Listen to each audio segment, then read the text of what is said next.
Good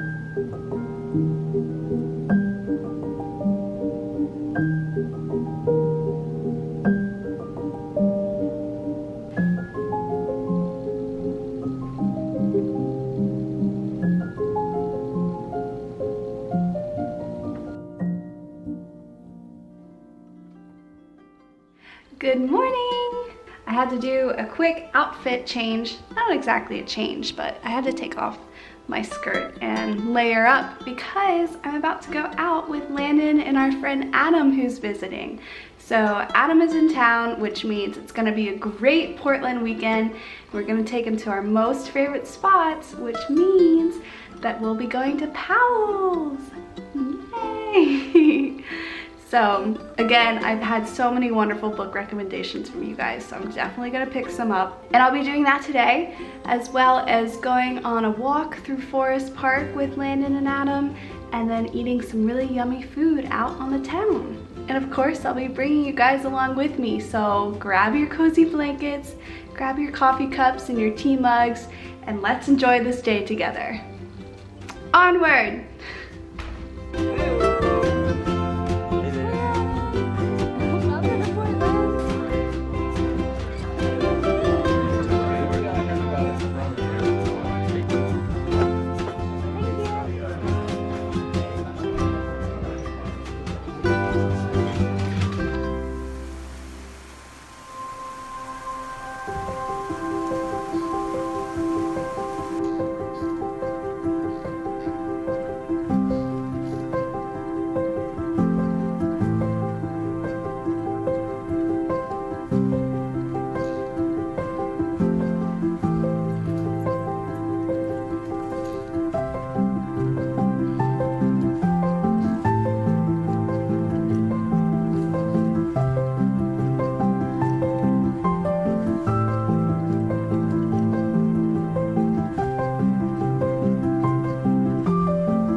I love this house. It reminds me of Beauty and the Beast, a French cottage. This may look like just a tree, but there's a raccoon sleeping in there. Look at it. That breathing, did that not feel relaxing watching it breathe? I was like, oh, that was...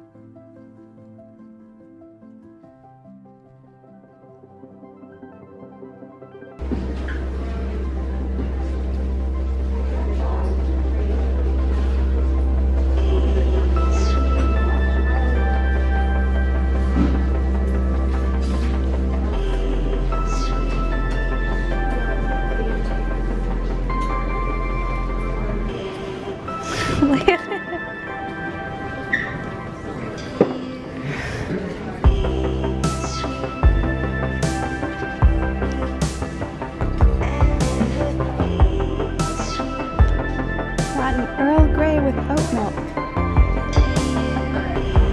Gonna go into the blue room.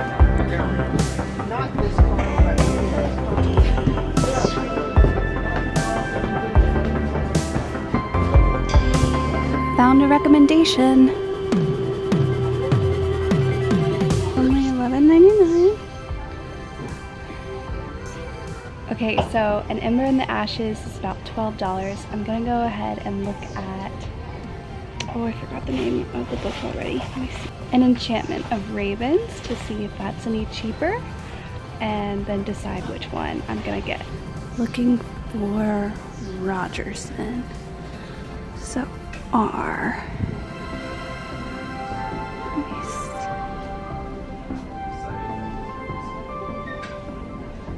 R-I.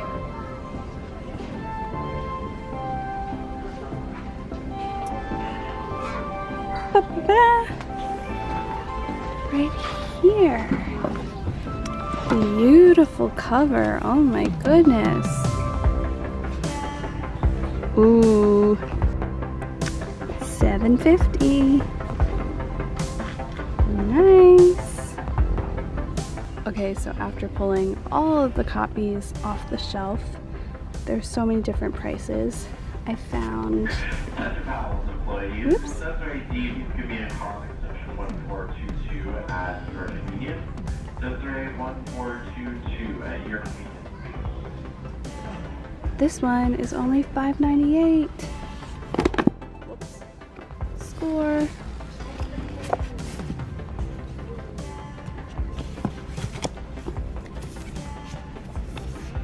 Landon just stretching in public like he does. How is the design room, It Adam? was sweet. I found a really interesting type book. So Nice. Oh, I'm so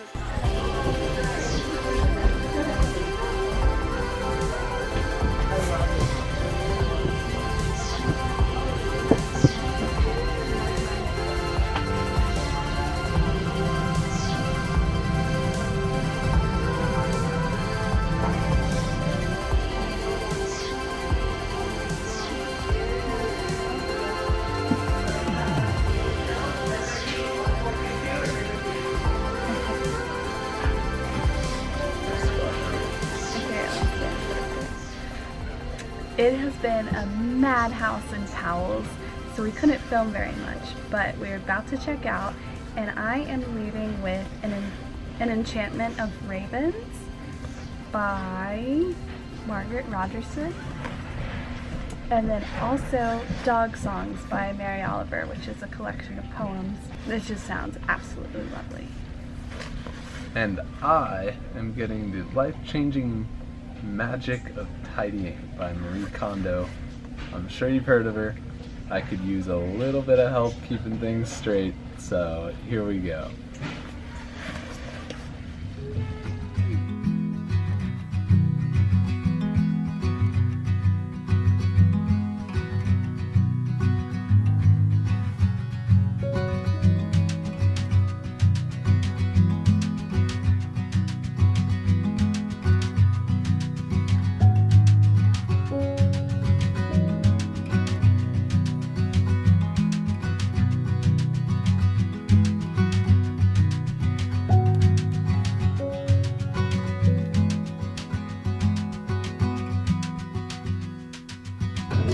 It's a feast! it is A proper one! a face. Prepared by Landon. Thank you so much, Leanne. Thank you for thanking me for thanking us. Right. Delicious.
Hello, sweet friends, and welcome to Sunday.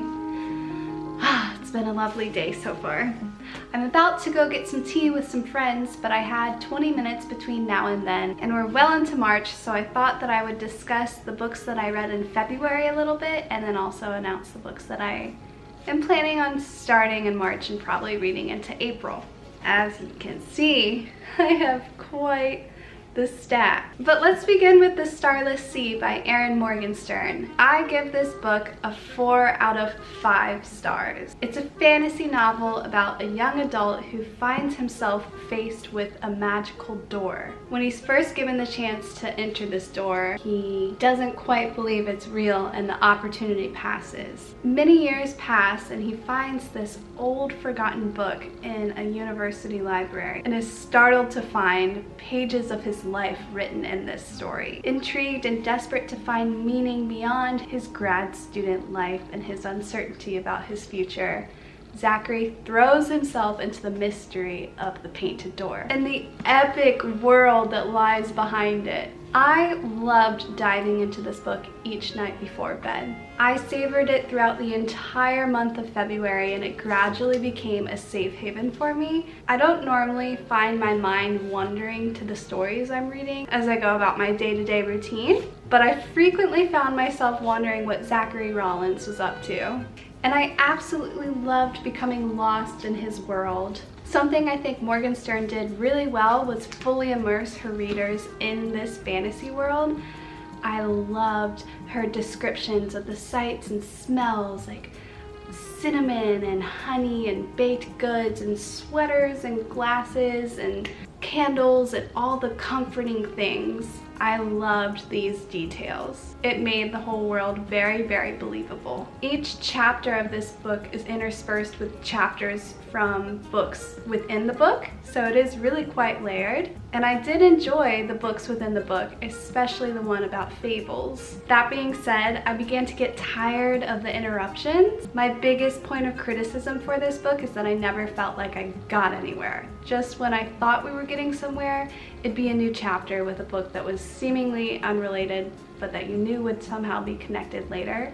But it just took forever to get to that point. It quite literally felt like I was trudging through honey. So while I loved being lost in this world, I craved a resolution, and I never quite got that resolution. This story was so relatable, yet so frustratingly confusing. I wanted the satisfaction of a solved mystery and perhaps a chapter or two post-solved mystery, and we never really got that. However, I appreciate that this novel can be seen as a grand metaphor for life. In Zachary's case, he's looking for a door painted by fate and trying to discover his life path along the way. And I think this is something that maybe each of us can relate to. I think we're all looking for something that's not quite there, but maybe there, and just doing our best step by step while fate is out there painting doors for us maybe to open and see what direction our life goes. And really truly there is magic all around us, even if it's in the form of a cozy sweater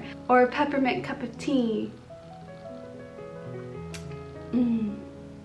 Definitely magical.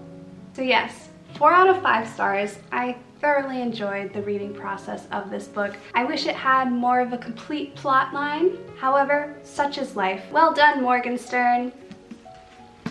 Next, I listened to the audiobook version of The Age of Myth by Michael J. Sullivan, and the voice actor is Tim Gerard Reynolds, who does a wonderful job. I will definitely be listening to more narrations by him. This is a very well written story. I quite admire the author. His writing process is unique in that he writes the entire series before he publishes the first book. So you can count on all of his books being released in a timely manner, and because he does it this way, he's very mindful of plot and character development. This book is book 1 of the Legends of Empire. I believe there are 5 or 6 books in this series, and this series is actually the precursor to his Ryria Revolutions, which was originally published first, but the Legends of the Lost Empire is chronologically first and doesn't give away anything that happens in the other series. It's just kind of the precursor, the history. This story takes place in Elan, where there are humans, the Frey, and God. And the humans have long worshipped the Frey as gods, but they're not quite immortal. And this fact is revealed when a human kills a Frey. And the already rocky order that existed between the races is completely thrown off balance. Each chapter is told from the point of view of various characters within the story. So we see the world through Wraith, the one who killed the Frey, as well as through Suri, a young seer's point of view. She is my favorite character. I would love to know a Suri in real life. And then there's also Persephone, an older woman who's led her clan for many, many years, and due to recent circumstances is required to step down. And then we also get to experience the point of view of Arion, who is a very powerful Frey. And then here and there we're granted access into other characters' perspectives as well. This story is an epic fantasy, and it is epic indeed, and something that I really like about it is that it focuses on strong female characters. The women in these stories really move the plot forward, and while the men do play a very important role, there's a strong sense of female independence and power. Overall, I gave this book 3.5 stars. It was a really great listen, but I feel satisfied with just the first story. I don't really feel inclined to continue on. Moving on, Wuthering Heights by Emily Bronte was another book that I read in February, and oh my goodness, I could not stand it. Ugh.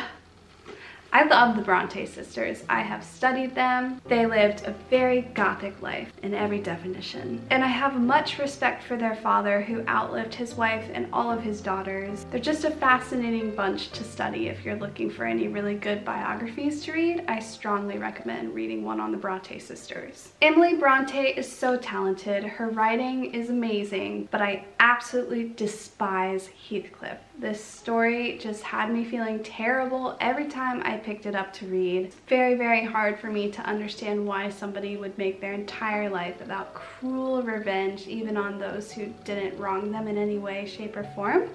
And it was just too much negativity for me to handle. This took me a long time to get through, and it hurts me to give it such a bad review. It is a classic, and I know that I should love it, but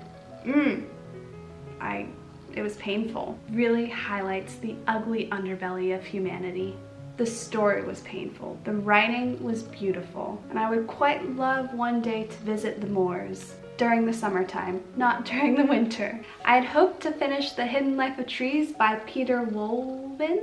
Sorry, probably mispronouncing that. But this book is interesting. It's just very scientific, so it's just fact after fact. So it's hard to get through. That being said, it totally is transforming how I see my world. And it's fun how science is bringing more magic into my life. And I just feel very comforted by the realities I'm discovering in this book. That's really all I can say on this book right now because I'm only 50 pages through, but I do hope to finish it by the end of March. And I just briefly want to list the books that I'm starting in March and will probably read through April that I'm very excited about. The first is The Great Alone by Kristen Hanna. I bought this in January and I've been looking forward to reading it ever since. I think this will be a very quick read based on the summary. And I said this before, but it's not something that I would have picked up on my own, but many of you recommended it to me, so I'm very excited to read it. Next is Emma by Jane Austen. This satisfies my classic book of the month, and there was a new movie adaptation released this month, so I'm excited to read this and watch the movie afterwards. I also just love Jane Austen. She's so very dear to my heart. Who doesn't love Jane Austen? Yesterday, I also picked up Dog Songs by Mary Oliver. It's a book of poems and prose about dogs and humans and just our lives and how we interact and how each of us sees the world. And I know it's gonna make me really, really happy. And then lastly, yesterday I picked up An Enchantment of Ravens by Margaret Rogerson. This was recommended to me by Alchemy Reads. I really, really do want to expand my fantasy reading list. So the plot summary of this book really intrigued me. It's not like something I've read before, and I feel like this will be a page turner that I might crank out during a readathon or something of the sort. So that's where I stand in my world of books. And now I better get going to meet up with my friends, because if I don't leave this instant, I will be late. So let's go!